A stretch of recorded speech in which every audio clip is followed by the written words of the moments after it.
Čau! Čau!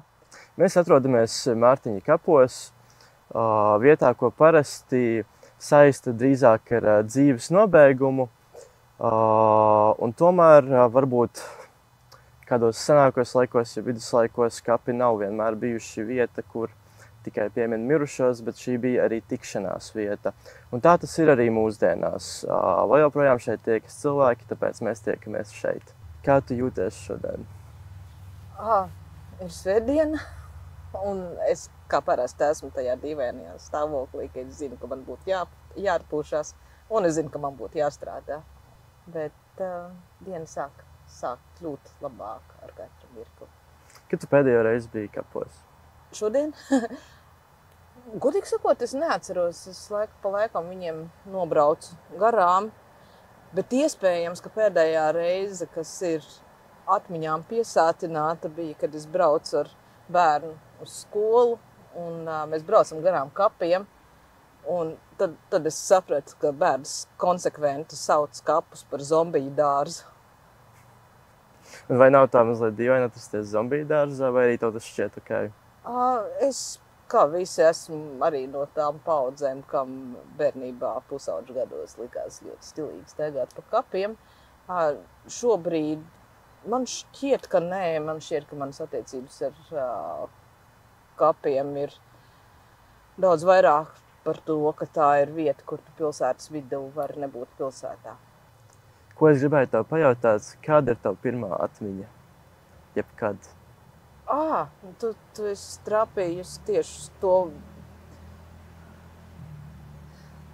jo redz teorija apgalvo tā, ka cilvēka pirmās atmiņas parasti nav autentiskas tādā ziņā, ka cilvēks viņas atcerās, bet viņas lielā mērā nāk no citu stāstītā, no vecāku stāstītā, no fotogrāfijām. Un pilnīgi noteikti ir atmiņas, kuras es atceros, tāpēc, ka viņas ir bijušas fotogrāfijās.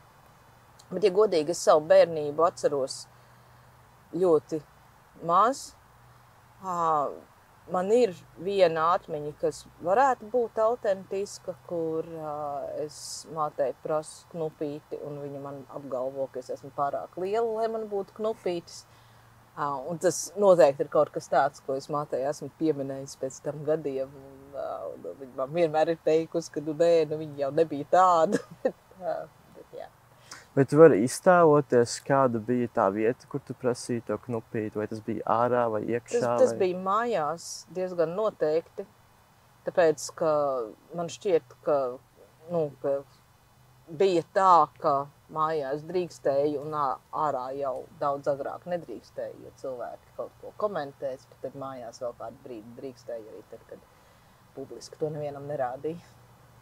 Tas bija tāds nošķīrums. Jā. Man šķiet, ka tas vēl joprojām ir nošķīrums, ka gan bērni, gan pieaugušie ir lietas, ko mēs nedarām ārpus mājām, un ir lietas, ko mēs darām mājās. Un vai tu saviem bērniem arī liedzi knupīti kādā vecumā? Man šķiet, ka es viņiem pat viņu īsti nepiedāvāju, jo man atkal tajā brīdī bija tā paudze, kur šķita, ka ir pilnīgi ok, ja bērns publiski brēc, galvenais, ka nav šis tāda trakā pieķeršanās konkrētajam māneklītim. Man liekas, ka jaunākajam bērnam man apnika būt labai mātei, un tad es viņai devu, bet viņa tāpatās atteicās. Bet nav tā nērtā sajūta, kad bērns kliedz un brēc un veikalā krīt gar zemi? Jā. Un tad es vienmēr domāju, ka lūk, viss pārējie tagad godīgi pirks prezervatīvs un viss būs kārtībā. Un kā tu tiec galā ar šādu nērtību? Man šķiet, ka ar pirmajiem bērniem bija tā, ka es viņus pietiekami mīlēju, lai man būtu vienalga par pārējiem, un trešo bērnu es mīlēju tikpat ļoti, bet man jau vienalga par pārējiem bija iestājies daudz agrāk. Un, tu vienkārši vienā brīdī esi pārāk noguris, lai stresot par to, ko citi domā. Un man šķiet, ka tas ir kaut kādā ziņā tas pieauguša pusmūža cilvēka nogurums, kas ir viena no foršākajām īpašībām vai iezīmēm pusmūžam, ka tev vienā brīdī ir nevis tajā pusaudziskajā veidā, man vienalga, ko par mani padomās, bet ka tev patiešām ir diezgan no sirds vienalga. Un tagad daudz biežāk ir tā, ka cilvēki, ar kuriem es esmu kopā, saka, Ieva, mēs esam publiskā vietā, nedari šito, vai tev tiešām tā vajadzēja? Ieva cilvēku skatās. Vai tev gribētos, lai šī vienaldzība būtu bijusi 20 gadus atpakaļ, piemēram? Es domāju, ka mana dzīve būtu bijusi daudz vieglāka, jā. Bet tas nav, jo man šķiet, ka kaut kādu mūsu dzīves laiku tā citu cilvēku refleksija par mums ir ļoti nozīmīga daļa no tā, kā mēs vispār veidojam savu paštēlu, jo mēs visu laiku atspoguļojamies citos, un tad mēs saprotam, kā citi mūs redz, un tad mēs kaut kā saprotam, kā sevi izpaust, lai citi mūs redzētu tā, kā mēs gribam, lai mūs redz. Jo tā saucamā pašidentitāte nekad nav, viņa nav tikai iekšēja, lai cik ļoti mēs gribētu, viņa vienmēr ir tā kā spoguļota caur citiem cilvēkiem. Un kaut kādā brīdī tu apgūsti tos izturēšanās veidus, kurus vēl joprojām pārprot, nesaprot, nolasa citādi, bet tu esi diezgan ok ar to, kā to nolasa, un tu esi viņus iemācījies kā teātri, tikai nav jau nekā cita, protams. Nav tādas superautentiskās izturēšanās pēc definīcijas. Un ar to tu arī esi samierinājies. Un tad vienā brīdī tu esi iemācījies to sevis gribēto lomu un tajā arī dzīvo. Tā, ka es nedomāju, ka tas ir traki iespējams kaut kādā brīdī ātrāk nekā tas patiešām notiek. Un iespējams, ka tas ir process, ko nav iespējams pasteidzināt, jo atkal kaut kādos 11 gados ir ļoti veselīgi tas, ka tev ir vienalga, ko citi par tevi domā, bet tā ir cita veida vienaldzība, tā ir cita sajūta. Tā ir sajūta, kas nāk caur to ego un patību. Un droši vien, ka ir jābūt arī, sēžot kapos, ir brīnišķīgi par šo tēmu runāt. Var sakot, ka tad, kad tu domā, ka tev ar šito te patību un ar šo es un ar šo reputāciju un ar šo ķermeni būs jānodzīvo, teiksim, vēl 60 vai 80 gadi, tad tai attieksmei dabiski būtu jābūt citādai. Un ja tu saproti, ka tu jau esi apmēram pusi iztērējis, un tad otru pusi tu varētu tā kā tērēt tā lietā, kas ir svarīgas, tad var gadīties tā, ka tu saproti, ka tas, kas es esmu un kā es sevi īstenoju un kā viss man redz, ka tā vienkārši vairs nav super prioritāte. Lai gan ir cilvēki, kur arī, kur līdz mūža galam godprātīgi risina problēmu, kas es esmu, bet man tas nav, es neesmu tik interesants cilvēks. Vai toreiz tu domāji par to, ka tu būsi kādreiz pēc 20 gadiem? Pirms 20 gadiem man liekas, ka es biju diezgan sliktā vietā, un ja man pateiktu, ka es tagad esmu šajā vietā, es būtu ļoti pārsteigta. Man ir tos, ka noteikti vai nu tā nav un nevar būt, vai arī es esmu kaut ko šausmīgi dramatiski sevī salauzus, ka es varu šādā veidā eksistēt.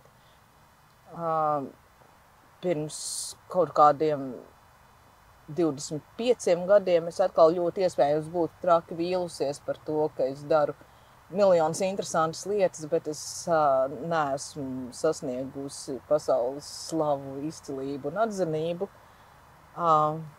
Pirms 15 gadiem es būtu nenormāli šokā un pateikusi, ka tas vienkārši nav iespējams, tāpēc, ka viss būs slikti.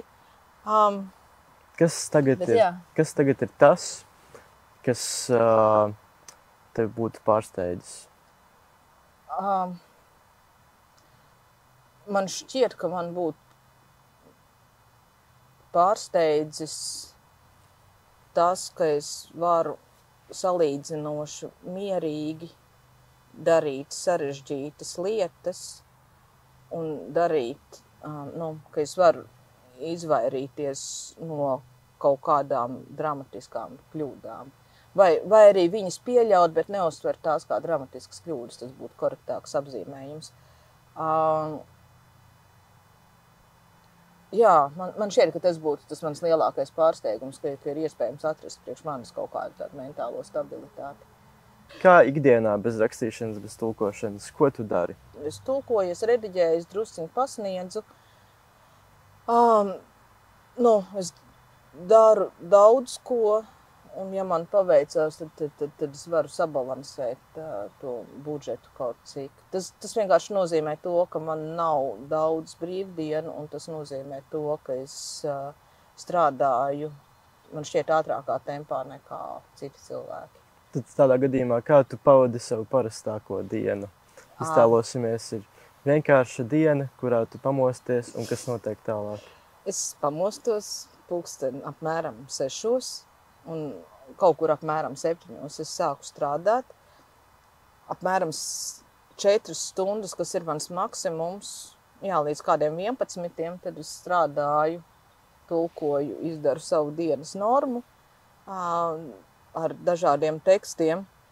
Un tad man 11. iestājās blaukš, ka es vairs nevaru. Tā kā tas smadzenes atslēdzās pulksteni 11. un ap to laiku cilvēki tā kā sāka mosties, un hei, man sākās darba diena, ko tu šodien darīsi? Un es esmu vienkārši dārzens, un es spēju pateikt tikai, ka varbūt rītis kaut ko spējuši pastrādāt, kamēr, teiksim, draugi pamostās 11. Un tad es pavadu pārējo dienu tādā kognitīvajā disonansē, tāpēc, ka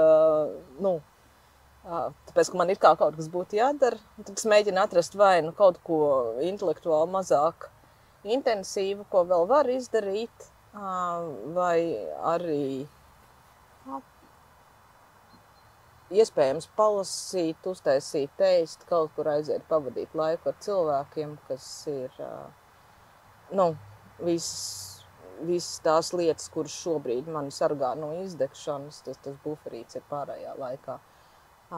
Bet jā, es reizēm jūtos vainīgi, ka man pulksteni apmēram 11, 12 sākās brīvais laiks. Es neteiktu, jo man, piemēram, man iespējams lielākajiem daļam manu draugu loka šķist mazliet insane celties 6 no rīta un sākt strādāt uzreiz, jau tas šķiet tā mazliet traki. Es bieži vien ceļos 10, 11. Lūk, tu pamosties 11. Tajā brīdī man darba diena ir beigusies.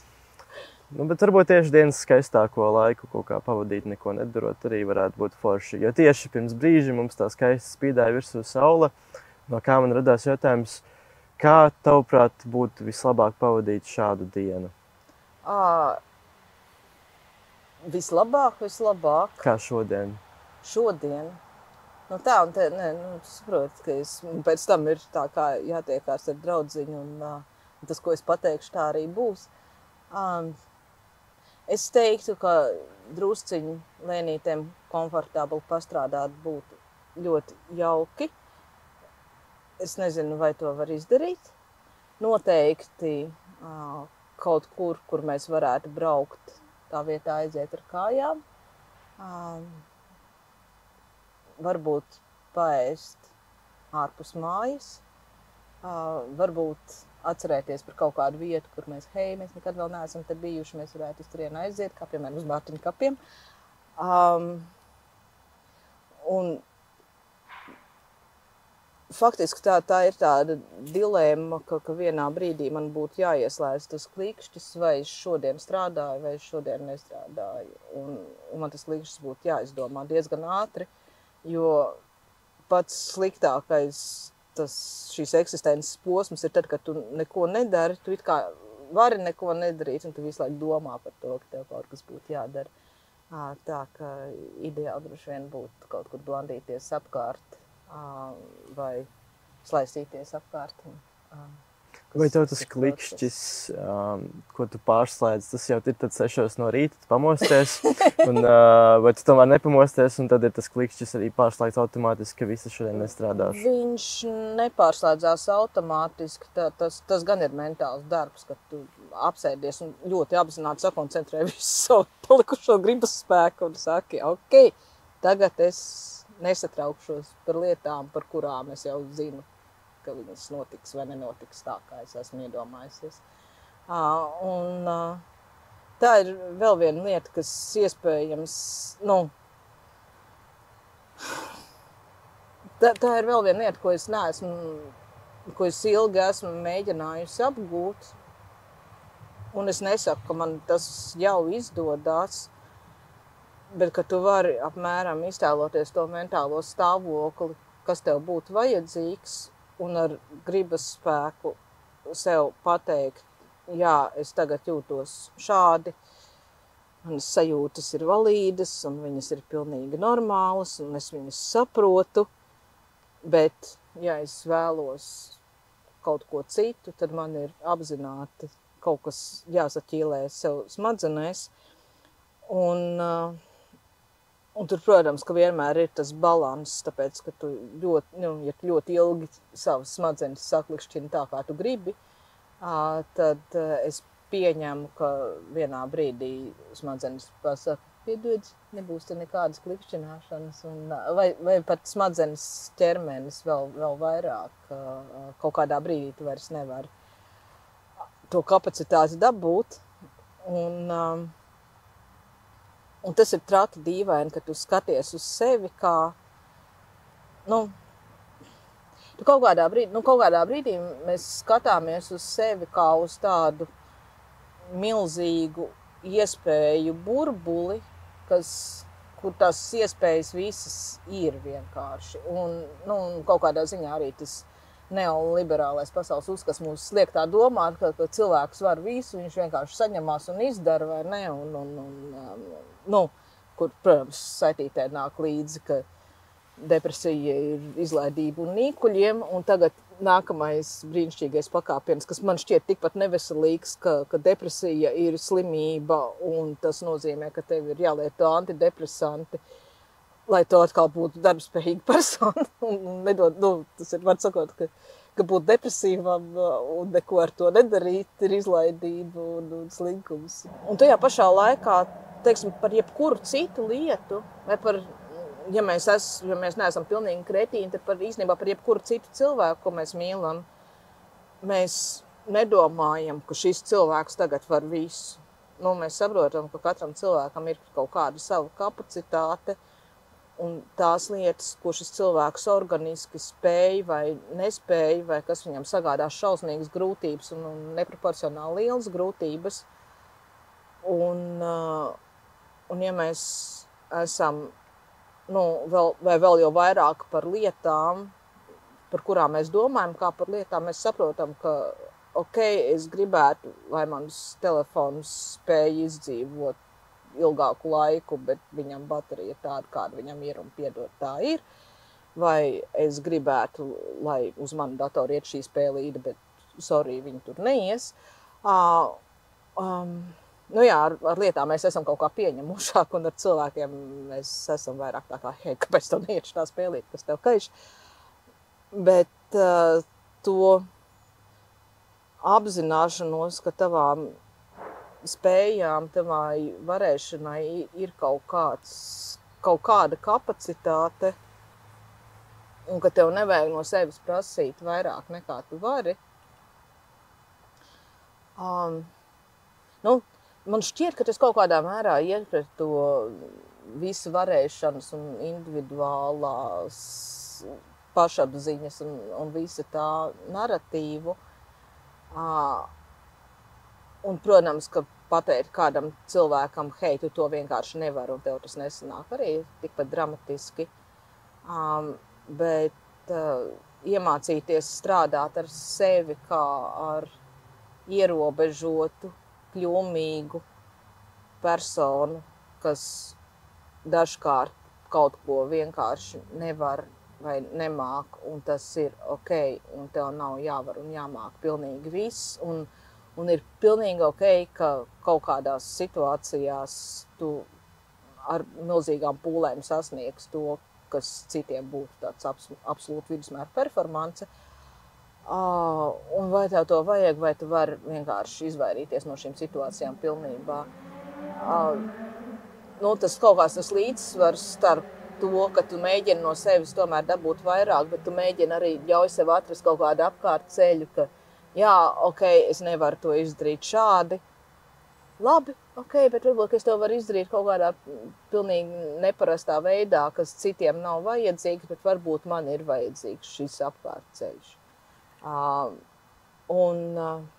Piemēram, tāpat rakstīšana, tas darbs ar tekstu, man šķiet, ka normāliem cilvēkiem ir tā, ka viņi vienkārši saprot, kā viņi strādā, un tad viņi to strādā, un man visām ikdienas lietām nevis vienkārši palīdz, bet pat ir vajadzīga gamifikācija, un tagad, man faktiski visu, ko es daru, ir apakšā spēlīt, un bonusiņa punktiņi, es jūtos kā pilnīgs muļķis, es ar prātu saprotu, ka tas nav. Bet tu tā arī ikdienā uztver spēli, ka viss ir dzīve, ka viss ir spēlīti? Nē, es tā kā pilnīgi burtiski, man ir aplikācijas visam, kur man ir bonusiņi, es zinu. Kādas aplikācijas tu izmanto? Tas sākās.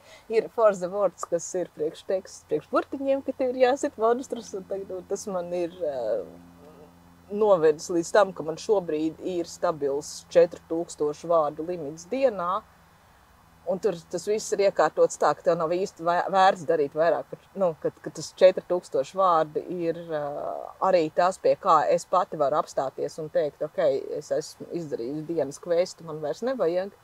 Ka tu vairs nejūtos izsmelta? Vai? Ka es vēl nejūtos izsmelta, ka es neesmu pārstrādājusies, es jūtos, ka es esmu izdarījusi, es varu parediģēt vai kaut ko tam līdzīgi, kas man nedod papildus vārdus. Var sakot, bet atgriežoties pie šī jautājuma, tas ir, es apzinos, ka tas ir bērnišķīgi, bet tas man strādā. Un ja tas man strādā, tad lai tas man strādā. Tas ir ok, tas ir forši. Un man šķiet, ka ļoti daudziem cilvēkiem ir tā, ka viņiem ir kaut kāda iekšēja nespēja izdarīt lietas vienkāršajā veidā, tā kā visi dara, bet viņi ļoti labi varētu to izdarīt kaut kādā neordinārā veidā, kas citiem nestrādātu. Un sevi pazīt tādā veidā, ka tu redzi, zini, saproti, pieņem, un tad sāki, ok, labi, es saprotu, ka tu šo nevari, bet varbūt tu šito varētu, ja tu to darītu šitā. Un tāds, tā ir dīvaina sajūta tādā ziņā, ka tu vienlaikus strādā ar sevi, un vienlaikus tas ir mīlīgi, bet no otras puses tas ir arī tāds racionāls aprēķinātājs, kā es šito cilvēku varu piespiest darīt to, ko es gribu. Jā.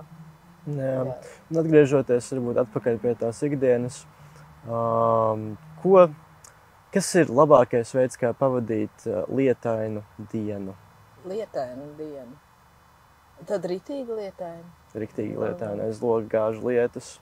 Tad pārmaiņas pēc nevis ieslēgt taustiņās apvienu to mūziku, kur visu laiku gāž lietas, bet ka tu vienkārši klausies, ka viņš gāž. Godīgi sakot, tā pareiza atbilde droši vien būtu sēdēt un lasīt, bet es sēdētu un strādātu. Es atceros, ka es pēdējo reizi, kad bija tie milzīgie lieti, tad es tiešām strādāju, un tā bija ļoti, ļoti laba sajūta. Bet tā ir arī viena no tām sajūtām, kur ir ļoti skaidrs tas trops par to, ko tu dari, kas ir tas ideālais, ka tu sēdi iekšā, tev ir silti, tev ir grāmata, tu dzer tēju, un tu tā kā zini, kā tev būtu jājūtas. Bet varbūt, ka ir ok, vienkārši nogulēt to dienu un nemēģināt performēt tā kā. Ko tu domā par jauno paudzi? Man patīk jaunieši. Nē, man nenormāli patīk. Man, tas ir, jo kaut kādas lietas un priekšstati, līdz kuriem es esmu nonākusi ilgā procesā un strīdoties ar sevi un cīnoties ar sevi un tam līdzīgi. Un tā jaunā paudze, ko es redzu, viņi ir tā kā jau asinīs. Un tas pat nav netik daudz pat ar audzināšanu saistīts, jo tie vecāki varbūt reizēm, veci cilvēki, acīm redzam, tāpēc, ka tas, diemžēl, tā strādā. Tev vecāki ir no iepriekšējās paudzes, bet, ka es lielākoties varu runāt ar jaunu cilvēku un pieņemt, ka pat ja viņa uzskati ir radikāli atšķirīgi no manējiem, piemēram, politiski, tad es ar viņu tik un tā spēšu runāt par to no kaut kādām jēdzīgām pozīcijām. Un man ļoti patīk tas, ka kādreiz tiem, kuriem šobrīd ir tie 20 plus, ka viņiem ir tādās ļoti veselīgās devās skepse pret to kapitalistisko individualismu un neoliberālo ideoloģiju, par ko es pirms brīža lamājos. Var sakot, ka viņiem ir veselīgs skepse par to, ka viņi varētu dzīvot tā, ka tas, cik daudz naudas viņi nopelna, nosaka viņu vērtību, vai ka viņiem ir obligāti kaut kas jāsasniedz. Un, visi tie mūri, kas reizēm bija, tad, kad man bija 20, un ka viņiem pret to visu ir veselīga skepse, un vienlaikus viņiem ir veselīga skepse arī pret to otru grāvi, kur ir tāds pilnīgs sevis mīlestības un pieņemšanas. Tas tur, var sakot, ka tie cilvēki, kas pēc dabas ir daudz līdzsvarotāki un skeptiskāki pret lietām, ko viņiem stāsta, nekā es atceros no sevis tajā vecumā, un pilnīgi noteikti nekā es tagad skatos uz mana vecuma cilvēkiem, tur tā izlase ir jāveic daudz rūpīgāk. Tā, ka es esmu absolūtās, es, protams, arī esmu redzējis brīnišķīgus jaunus cilvēkus, un man ļoti patīk tas, ka viņi nav vienādi, un man ļoti patīk tas, ka viņi arī negrib būt vienādi, un tajā pašā laikā tur ir pat daudz mazāk, man šķiet tāda pusaudzīgā lecīguma, ka ir cilvēki, kuriem vajag būt lecīgiem, un tāpēc viņi ir lecīgi, bet tas arī, var sakot, un man liekas, ka šobrīd jauniem cilvēkiem piemīt fantastiska uzmanība pret mazām, interesantām lietām, un tāds fantastisks vērīgums un jūtīgums pret pasauli, ka viņi neskata pasauli kā kaut kādu rīku vai kaut ko ārpus viņiem, bet ka viņiem tā vibrācija ar pasauli ir daudz tiešāka. Bet tas ir kaut kā atšķirīgi no tiem, kas bija 20 gadus atpakaļ? Man šķiet, ka jā. Man šķiet, ka tās iepriekšējā paudze daudz vairāk ir tajā sajūtā, ka es kā indivīds un pasaule, kas ir ārpus manis, un tās ir divas dažādas lietas, kuras drīzāk atrodas konfliktā nekā kaut kādā miedarbībā.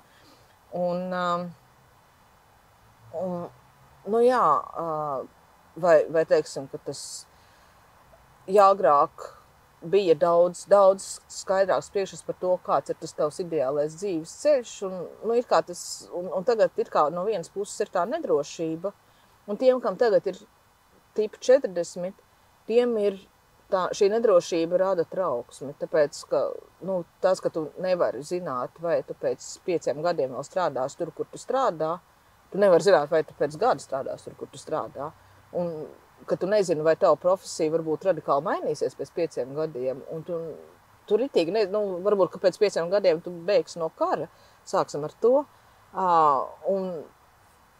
manai paaudzē, man liekas, tas rada kaut kādu fundamentālu trauksmi un sajūtu, ka mēs kaut ko esam izdarījuši nepareizi, ja mums šajā cienījamajā vecumā nav pamatīgas profesijas, un ja mums ir pamatīga profesija, tad mums pie viņas jāturās ar zobiem un nagiem. Un tagad man šķiet, ka tā jaunākā paudze, viņi it kā, protams, ka viņi grib zināšanas un viņi grib prasmes, bet viņi negrib obligāti profesiju darbu, kurā viņi strādās līdz pensijai. Tādā veidā. Un, ka visi lamājās par to kompetenci izglītību, bet man liekas, ka kā reiz jauni cilvēki domā vairāk tajā kompetenci izglītības tajā rāmējumā, ka viņiem vajag nevis samācīties profesiju, bet ka viņiem gribās samācīties prasmes, kuras viņi izmantos mainīgā pasaulē pēc situācijas. Un kaut vai tāpēc, lai mākslīgais intelekts neatņem viņiem darbu, teiksim, vai ka viņiem ir mazāka panika par to, ka kāds viņiem atņems darbu, jo viņi tāpatās skata to darbu kā plūstošu lietu, un ka viņi pamēģinās izdarīs kaut ko citu, un ja viņiem kaut kas ritīgi nesanāks, tad viņi vienkārši zinās, ka viņi to nedarīs. Tas ir fajn. Man arī šķiet, ka no malas ir diezgan tā, ka studenti var padot pa gadu no gada komentārus, ka kur šitā ir jau melgalva, un viņi ir pilnīgi traka. Es nebūšu kļuvusi normāli par to gadu. Vai tā par tevi saka studenti? Man vismaz tā stāsta, jā, ka studenti jau atnāk uz pirmo lekciju ar tādu sajūtu, ka kur šitā te ir tā kreizīgi pasniedzēji, tā kā pieradīs, bet būs jau ok. Bet ar ko tad tu īsti esi kreizīgi? Es nezinu. Nē, es nedomāju, ka man liekas, ka esmu pilnīgi normāls cilvēks. No otras puses,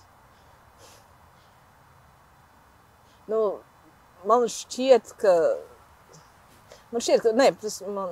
man kā pasniedzēja burvīgi raksturo tas, ko es pirms 2 dienām šķiet bijām aizbraukuši uz Alūksnes skolu runāt ar 9. klasi, un es ar viņiem to pusstundu parunāju, un tad es uzzinu, ka viņiem ir par šo jāraksta pārspriedums un eseja, un es apzinos, ka es visu šo pusstundu esmu runājusi par ļoti dažādām tēmām un atbildējusi uz jautājumiem tieši tā, kā es atbildu, ka tu man kaut ko pajautā, un es atbildu uz 5 citām lietām, un es viņiem ļoti nopietni saku, ka viņi varētu veikt pārspriedumu salīdzinot manu runas stilu ar Trumpa runas stilu. Un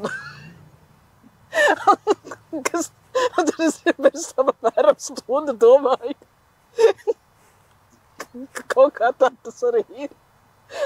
Bet, var sakot, tas man liekas, ka tur skolotāji nobālēja un daži no cilvēkiem arī nobālēja, tāpēc,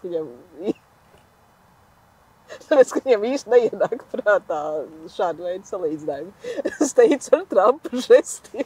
Tad tavs trakums būs šis salīdzinājums, salīdzinājumi vai? Nē, drīzāk tas, ka es nesagaidu no cilvēkiem kaut kādu automātisku cieņu.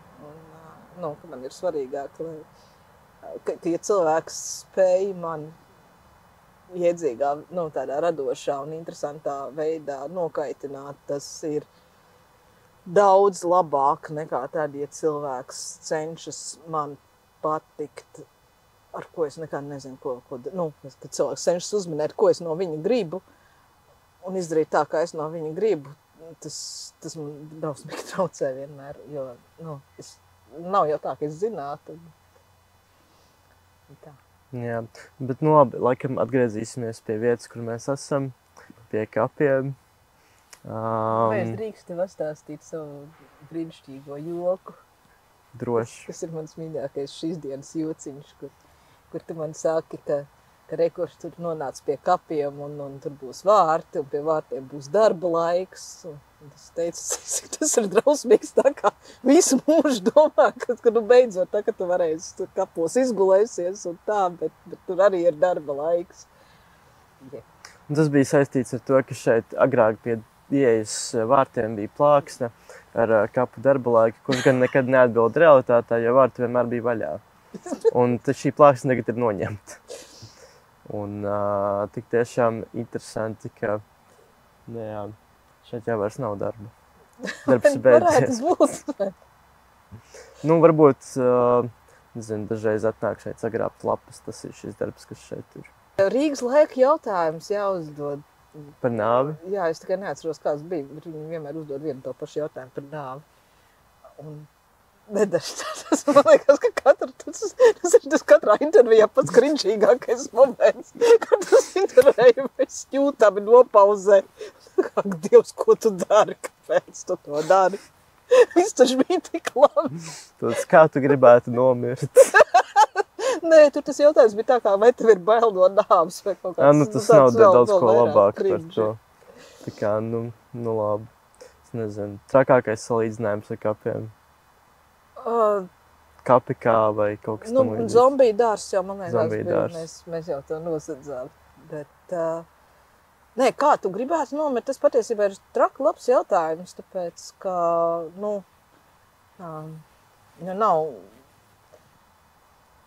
nav tādu harmonisku, jēdzīgu veidu, kā nomirt, un vienmēr par to domā kaut kādā.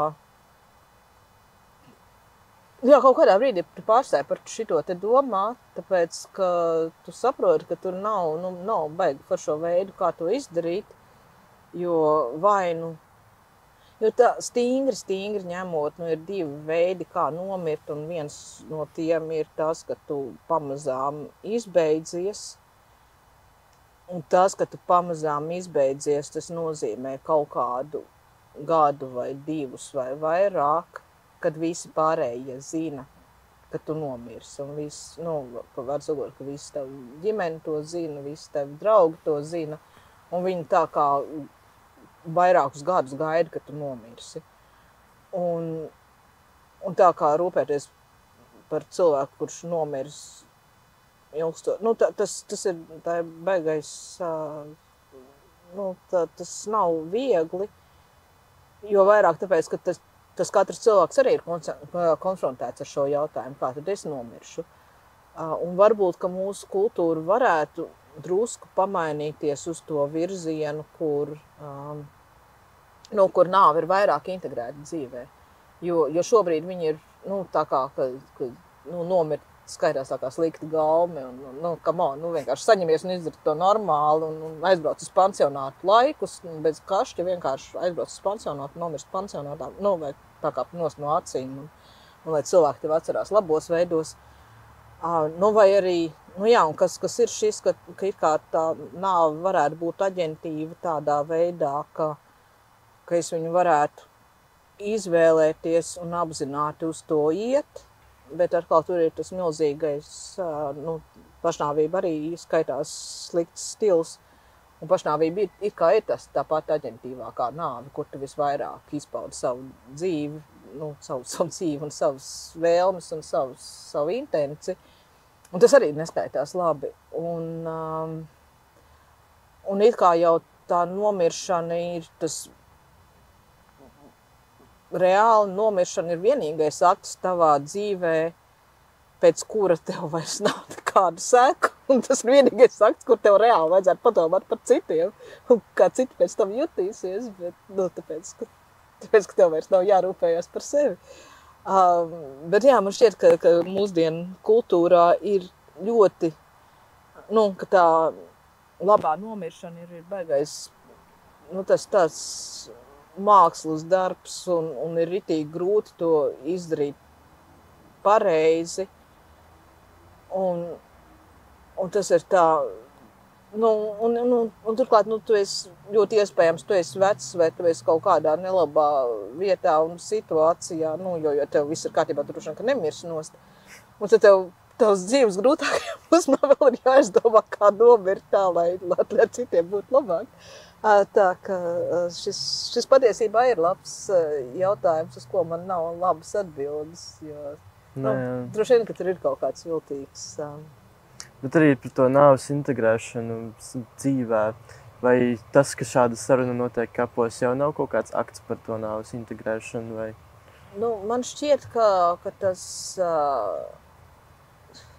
Nu, drīzāk, ka mēs tos kapus integrējam un apgūstam kā daļu no urbānās ainavas un kā vienīgo to daļu, kur, viena no tām nedaudzajām daļām, kur ir diezgan skaidrs, ka nebūs tā, ka pēc pusgada te visu izbuldozerēs un uzcels Lidlu, bet, un ka tā ir ne tikai, tādā ziņā, ka tā ir ne tikai mierīga un zaļa teritorija, bet tā ir arī teritorija, par kuras nemainību mēs varam būt diezgan droši. Man liekas, ka tā drīzāk ir kapu funkcija pilsētā, ka ne jau par to, ka te visi ir nomiruši, jo tas bija sen un nav, man šķiet, ka tas nav tas svarīgākais. Man šķiet, ka tas svarīgākais ir tieši tas, ka tā ir teritorija, uz kuras nevainību mēs varam paļauties. Ka tā kā tu teici jau pašā sākumā, ka šī ir tā vieta, kur mēs jau 50 gadus nākam. Tā ir viena no tām vietām, uz kurām mēs varam paļauties. Un tādā ziņā viņa kaut kādā, ka no vienas puses mēs varam uztvert nāvi kā to mūsu dzīves posmu, uz kuru mēs varam paļauties, ka šitais taču būs, viss pārējais var nobrukt, bet šitais gan notiks. Tad šī vieta atgādina tev par nāvi, vai tu atnākot šeit sāki par to domāt, vai arī tev šķita vienkārši par kādu parastu vietu ikdienā, vai tomēr? Es domāju, ka jā, es sāku domāt par nāvi, bet man patīk tas, ka es sāku par to domāt kaut kādos neierastajos veidos. Jo, protams, jā. Vai vismaz tādos relatīvi nestresēnākos veidos.